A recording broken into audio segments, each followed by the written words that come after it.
Hey guys, welcome to Adil Maths. Today's question is without actually performing the long division, state whether state whether the following rational numbers will have the terminating decimal expansion और non terminating repeating decimal expansion. मतलब कि ये जो real numbers दिए हुए हैं, in real numbers का decimal expansion किस टाइप का होगा हमें बताना है विदाउट डिवीज़न। मतलब जैसे कि हम इनको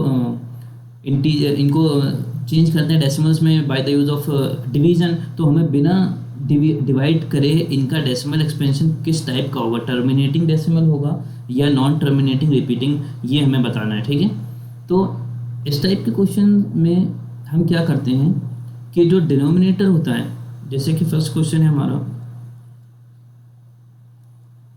फर्स्ट क्वेश्चन क्या है देखते हैं, वेट अ मिनट। हाँ, जैसे कि फर्स्ट क्वेश्चन है हमारा 13/3125। तो इसमें क्या करते हैं, जो डिनोमिनेटर होता है ना 3125, इसका हम सबसे पहले निकालते हैं प्राइम फैक्टराइजेशन। ठीक है, क्या निकालते हैं हम, प्राइम फैक्टराइजेशन। तो मैंने लिखा 3125 और इसको मैंने ऐसे करा, तो मैं 5 से इसको डिवाइड कर सकता हूँ। 5 6 30, 5 2 10, 5 5 25। फिर मैं करूँगा 5 1 5, 5 2 10 और उसके बाद 5 5 25। फिर मैं करूँगा 5 से 5 2 10, 5 5 25। फिर मैं करूँगा 5 5 25, उसके बाद फिर आएगा 5 1 5। तो इसका 3125 इसका जो डिनोमिनेटर है ना, यहाँ पे हम लिखेंगे 3125 इज इक्वल्स टू क्या आ गया, 5 into 5 into 5 into 5 into 5, 5 times आ गया ना। तो इसको मैं क्या लिख सकता हूँ, 5 raise to power 5, 5 raise to power क्या लिख सकता हूँ मैं, 5, सॉरी, इसको लिख सकता हूँ मैं 5 रेज़ टू पावर 5 और इंटू 1, और जो 5 रेज़ टू पावर 5 है और इंटू 1 जो है वो 1 क्या है, 2 रेज़ टू पावर 0। तो देखिए कॉन्सेप्ट क्या है, सबसे पहले हम इसको करेंगे प्राइम फैक्टराइजेशन, और अगर डिनोमिनेटर का prime factorization 2 raise to power m into 5 raise to power n के फॉर्म में आ जाए, 2 raise to power m into 5 raise to power n, और m और n क्या है यहाँ पर, m और n आर नॉन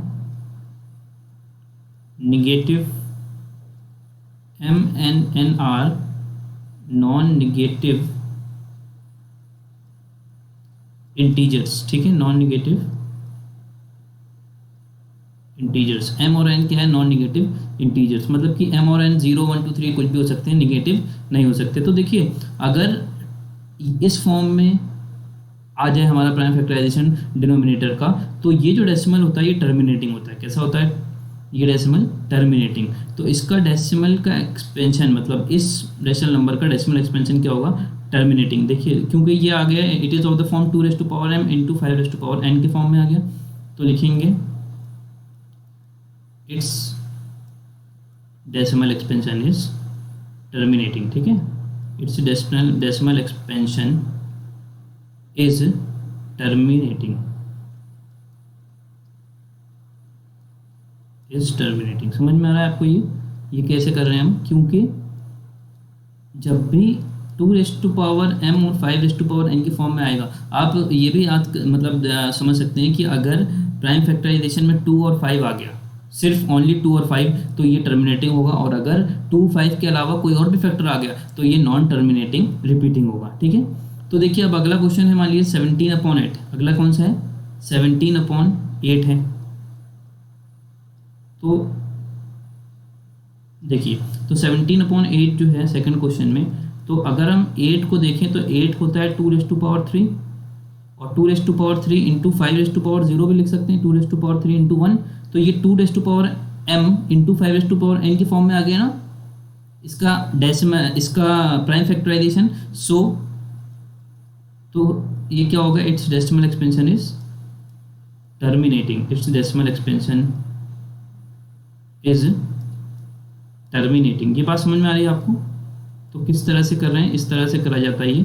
इसका हम सबसे पहले डिनोमिनेटर का हम सबसे पहले प्राइम फैक्टराइजेशन करेंगे, और अगर वो prime factorisation 2m into 5n के फॉर्म में आ गया तो वो हमारा हो जाएगा क्या, टर्मिनेटिंग। और अगर कोई, आप याद रखिए, अगर 2 और 5 के अलावा कोई और फैक्टर आ गया, कोई और अगर फैक्टर आ गया तो फिर वो नॉन टर्मिनेटिंग रिपीटिंग, ये वाला केस आ जाएगा, नॉन टर्मिनेटिंग रिपीटिंग। ठीक है, तो देखिए हम थर्ड पार्ट करते हैं 64/455।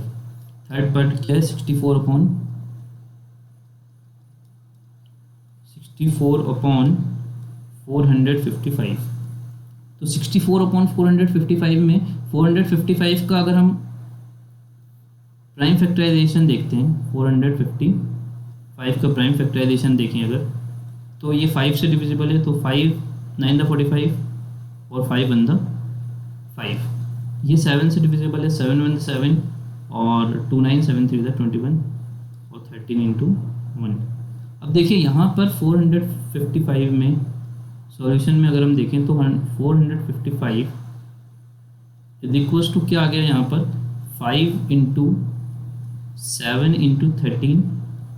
अब 5 इंटू 7 इंटू 13 आ गया तो क्या हो गया, it is not of the form, it is not of the form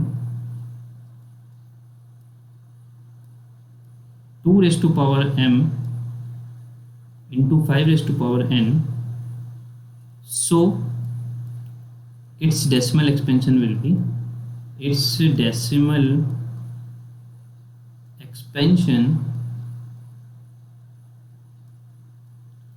will be कैसा होगा, will be non terminating repeating, non terminating repeating. ठीक है, तो ये बात समझ में आ रही है आपको कैसे हमने किया, क्योंकि इसका डेसिमल एक्सपेंशन में देखिए 7 और 13 आ गया। अरे 7 और 13 तो आएगा, अगर आ गया तो ये 2m इंटू 5n के फॉर्म में हुआ ही नहीं, क्योंकि 7 और 13 तो दूसरे प्राइम नंबर्स होते हैं, तो इसका decimal expansion non terminating repeating आ जाएगा, मतलब कि ये टर्मिनेटिंग नहीं होगा। ठीक है, तो और पिछला एक क्वेश्चन और है 15/1600, 15/1600। ठीक है, तो ये हम करते हैं फोर्थ पार्ट, 15/1600। तो देखिए 1600 को अगर हम प्राइम फैक्टराइजेशन करते हैं तो 1600 क्या होता है, 4 इंटू 4 होता है 16, 4 इंटू 4 16 होता है ना, और 4 होता है 2^4, मतलब 2^4 होता है ना 16, मतलब ये 16 इंटू 100 है, तो 16 इंटू 100 ऐसे हमने कर लिया। और 100 होता है 10^2, 10^2 होता है ना 100, और 10 क्या होता है 5 इंटू 2, तो हम 10 को हम लिख सकते हैं 5 इंटू 2, तो ये 5^2 इंटू 2^2 हो जाएगा।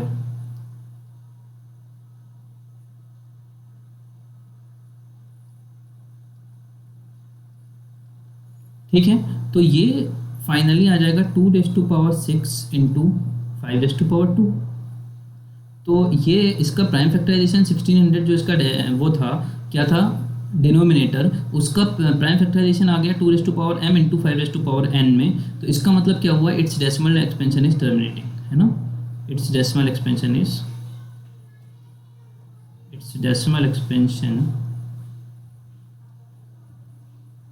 Is terminating. ठीक है, तो आप ये याद रखिए, बहुत ही इंपॉर्टेंट कॉन्सेप्ट है कि अगर डिनोमिनेटर का prime factorisation 2m into 5n के फॉर्म में आ गया तो वो टर्मिनेटिंग होगा, और अगर नहीं आया तो वो नॉन टर्मिनेटिंग रिपीटिंग होगा। तो गाइज आई होप कि आपको बहुत ही अच्छे समझ में आया होगा, और if you like this video please subscribe my channel Adil maths for the latest videos. Thank you.